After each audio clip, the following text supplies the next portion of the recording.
We are back at it to cover the 7th level spells for the 1st edition Pathfinder Shaman. Let's get to it.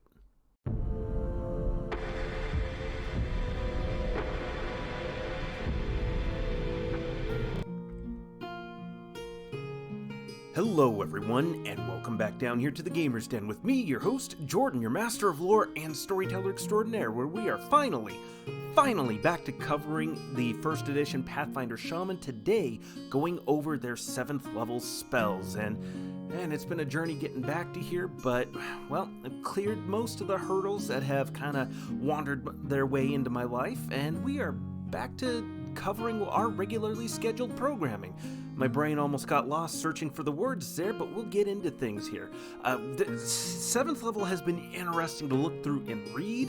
I can see why a lot of people feel like the Shaman doesn't have the strongest spell list out of most of the other spellcasting classes. And I feel like even the Witch really does a lot to start outclassing the Shaman, but that doesn't mean you are bereft of options. Oh, no. You've got some interesting things here that are still going to be incredibly helpful and useful for you, as well as some interesting thematic things that, while not as mechanically effective, are still worth looking at and considering.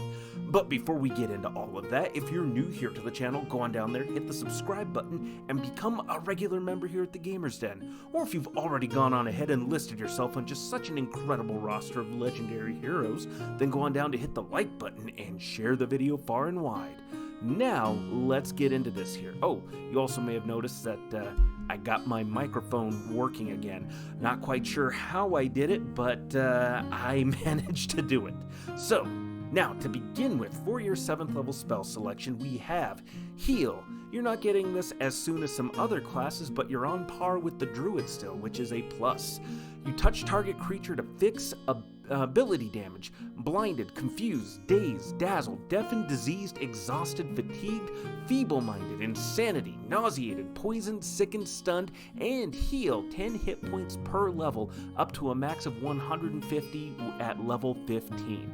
This takes care of so much. And if you have a friendly target that has been that badly debilitated by any number of these options, on top of the tremendous hit point damage this can fix up, this will be your go-to. This is great to have, especially in combat. Normally, healing in combat is not great, but this is the #1 exception to all of that.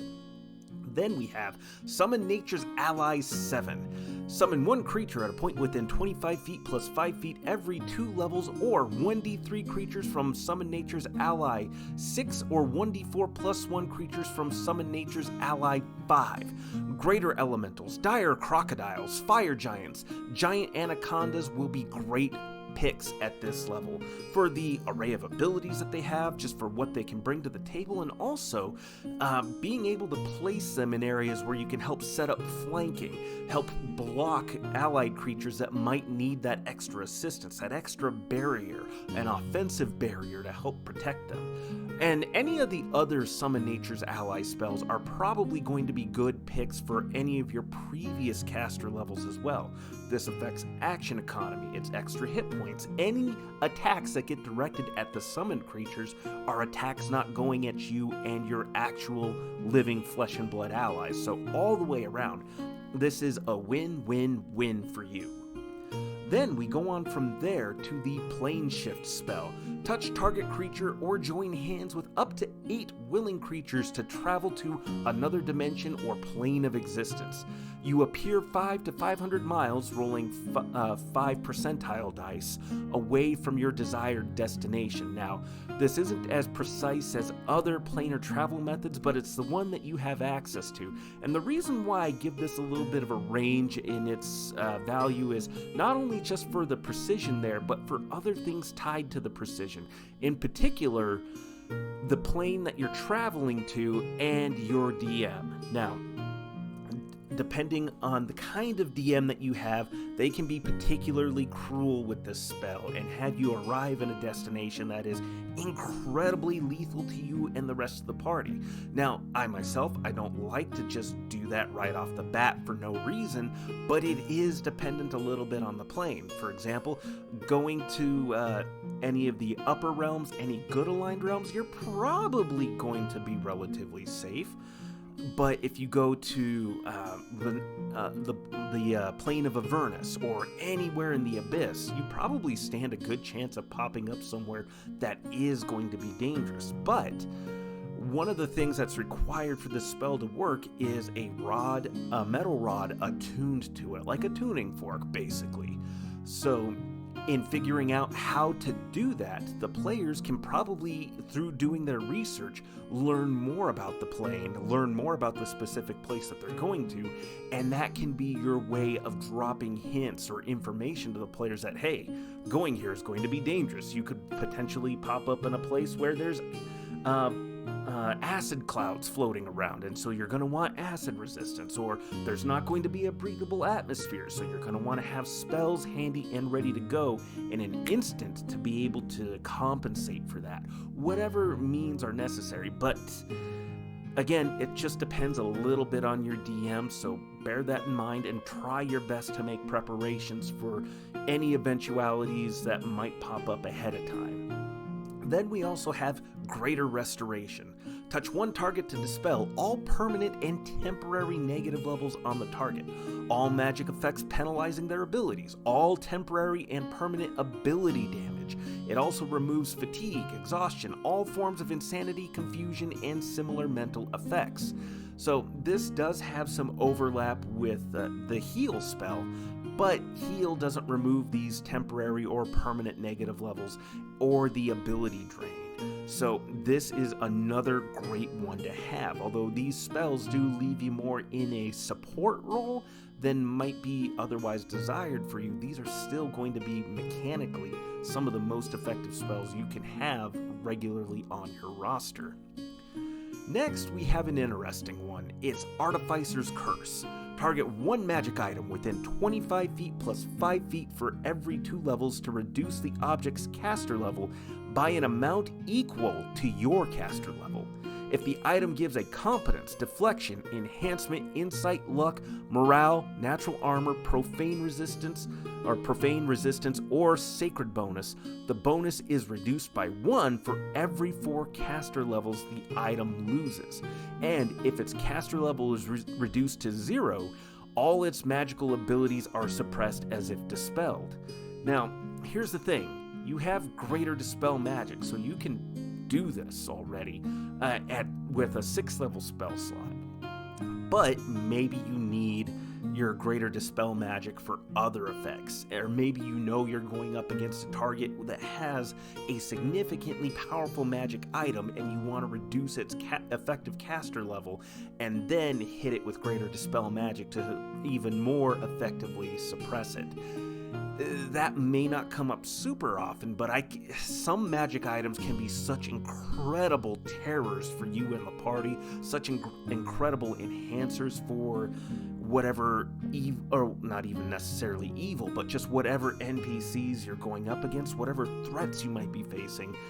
Being able to suppress their magic items is going to just be a benefit. So I'd say that this is probably worth having, especially if you know you're going up against such a target. But 9 times out of 10, greater dispel magic is probably going to have you covered. But again, this one is still just worth considering overall.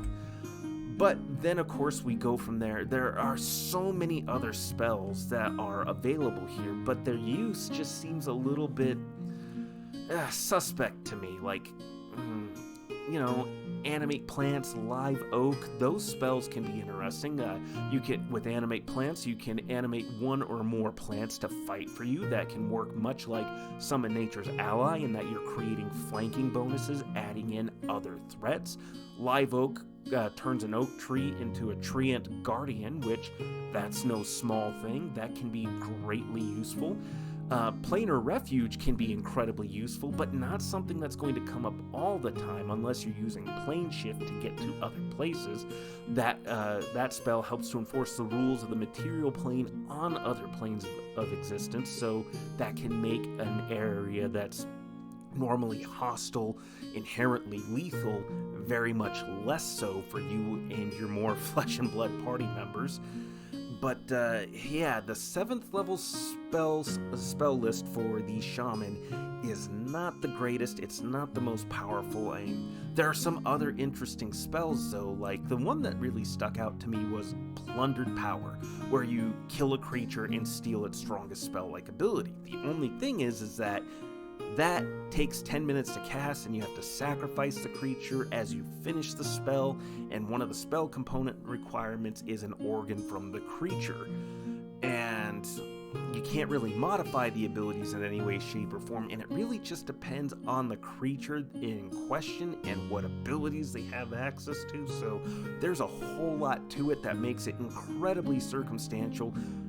But it feels very, very fitting for a shaman to have access to, you know? This feels like something that's very thematic and appropriate for a shaman to make use of. But it's not a spell that's really gonna come up a whole heck of a lot, you know? But what do you think? Go on down to the comments below and let me know your thoughts. Did you like today's video? Did you dislike it? Let me know your thoughts either way down below, and what other spells you might recommend for the party overall. Certainly there's still other things like Greater Scrying that could be useful, or even Windwalk. Vortex is another one that's circumstantial, but if you're in a very aquatic themed campaign, that could be just hugely useful. I mean, really mess with another ship could be really cool. In any case, let me know your thoughts down in the comments below, and remember, if you're new here to the channel, go on down there, hit the subscribe button, and become a regular member here at the Gamers Den. But with all that said, I've been your host, Jordan, your Master of Lore and Storyteller Extraordinaire. Thank you all so very much for your time, and you all have yourselves a good night.